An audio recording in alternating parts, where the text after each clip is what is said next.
বাতিলের ৪৬ দিন পর লাইসেন্স ফিরে পেয়েছে রাজধানীর আদ্দিন হাসপাতাল। অনেক অনেক লাখ লাখ শুকরিয়া আল্লাহ তোমার দরবারে। তাই খুশির কান্নায় ভেঙে পড়েছেন কেউ কেউ। সোমবার বিকেলে লাইসেন্স ফিরে পাওয়ার খবর পেয়ে হাসপাতালে ছুটে আসেন কর্মীরা। এ সময় সন্তোষের পাশাপাশি আগামীতে আরও ভালো সেবা দেওয়ার প্রতিশ্রুতি দেন চিকিৎসক ও নার্সরা। আলহামদুলিল্লাহ, আমরা আদ্দিন আবার ফেরত পেয়ে অনেক খুশি। যখন আদ্দিন টপ হয়ে গেছিল অনেক কষ্ট পাইছিলাম, কারণ বাবা মৃত্যুতে যে কষ্ট পাইছিলাম ঠিক সেম আদ্দিনটা বন্ধ হতে অনেক কষ্ট পাইছিলাম। আজকে ফেরত পেয়ে অনেক খুশি। আসলে এই খুশি এক্সপ্রেস করার মতো কিছুই নাই যে আমরা এটা বুঝাবো কেমনে যে আমাদের কতটা পরিমাণে খুশি লাগতেছে। আমরা প্রচণ্ড খুশি। আমরা অনেক চেষ্টা করব যাতে আমাদের ব্যবহার আগের চেয়ে অনেক ভালো উন্নত হয়।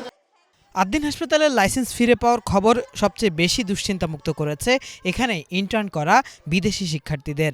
তাই হাসপাতাল চালুর খবরে সন্তোষ প্রকাশের পাশাপাশি বাংলাদেশ সরকারের প্রতি কৃতজ্ঞতা জানান তারা।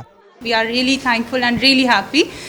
We are thankful to everyone who helped us, to the health minister sir, who reissued the license, to the hospital authorities and everyone whoever helped us throughout this phase. And alhamdulillah, first of all, for the biggest thank you is to Allah Almighty that He ended the hardships and all the sufferings that we had been going through all these days. ইন্টার্নদের ও স্টুডেন্টদের পক্ষ থেকে অনেক ধন্যবাদ সবাইকে আমাকে জন্য help করছে। আর health minister স্যারে থ্যাংক ইউ কি আমার লাইসেন্স ইস্যু করছে আমার তাকে নর্মাল স্টাডি স্টুডেন্টে ওরা আমার ডিউটিস কন্টিনিউ করতে পারে। আমার কলেজ অথরিটিকেও থ্যাংক ইউ আমার এত সাপোর্ট করছে এই টাইমে। আগামীকাল থেকেই পূর্ণদমে চিকিৎসা সেবা শুরুর কথা জানিয়ে হাসপাতাল কর্তৃপক্ষ বলছে পূর্বের ভুলগুলো শুধরে এখন আরও উন্নত সেবা দেওয়ার প্রস্তুতি নিচ্ছেন তারা।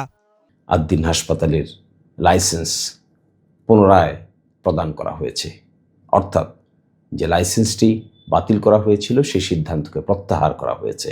ফলে আজ থেকে আদ্দিন হাসপাতাল কাজ করতে আর কোনো আইনি বাধা থাকলো না। আমরা সকলেই প্রত্যাশা করব আদ্দিন হাসপাতাল একটি স্বল্প মূল্যের হাসপাতাল, মানুষকে মানবিক দৃষ্টিকোণ থেকে সার্ভিস দিয়ে থাকে। আমরা প্রত্যাশা করব আদ্দিন হাসপাতাল পেশাগতভাবে অত্যন্ত দরদ নিয়ে সেন্সিটিভিটির সহিত মানুষকে এই ধরনের সেবা প্রদান করবে। অনাকাঙ্ক্ষিত ঘটনা ঘটেছিল, সেই নবজাতক 6 জন মারা যাওয়ায় আমরা দুঃখ প্রকাশ করি। এখনও আমরা খুব কষ্টে আছি সেই ঘটনার জন্য। তো যে সংস্কারের কথা মন্ত্রণালয় এবং স্বাস্থ্য অধিদপ্তর থেকে বলেছিলেন সেই সংস্কার কিন্তু করা হয়েছে এবং পরবর্তীতে আবার পরিদর্শনও হয়েছে। তো সেই যেমন ভেন্টিলেশনের ব্যবস্থা করা, আমরা অনেক আপডেটেড সংস্কার যদি আমি বলি রেনোভেশনটা আমরা খুব ভালোভাবে আমরা করেছি। আমাদের যে টিম আছে সেখানে বিশেষজ্ঞ এসেছিলেন, ওনারা এসে সব দেখে গেছেন এবং সেই জায়গায় আমরা অনেক কাজ করেছি। আমার বিশ্বাস আমরা আরও ভালো সেবা ইনশাল্লাহ দিতে পারবো, ইনশাল্লাহ। এর আগে গত ২৭ মে হাসপাতালটির পোস্ট অপারেটিভ ওয়ার্ডে গ্যাস লিকেজে ৬ নবজাতক শিশুর মৃত্যু হয়। এই ঘটনায় ১১ই জুন হাসপাতালটির লাইসেন্স বাতিল করে স্বাস্থ্য মন্ত্রণালয়। এ নিয়ে দেশজুড়ে চলে তীব্র আলোচনা সমালোচনা। অবশেষে সোমবার ৩ শর্তে হাসপাতালটিকে লাইসেন্স ফিরিয়ে দিয়েছে স্বাস্থ্য মন্ত্রণালয়। কিফায়েত শাকিল, বাংলা ভিশন, ঢাকা।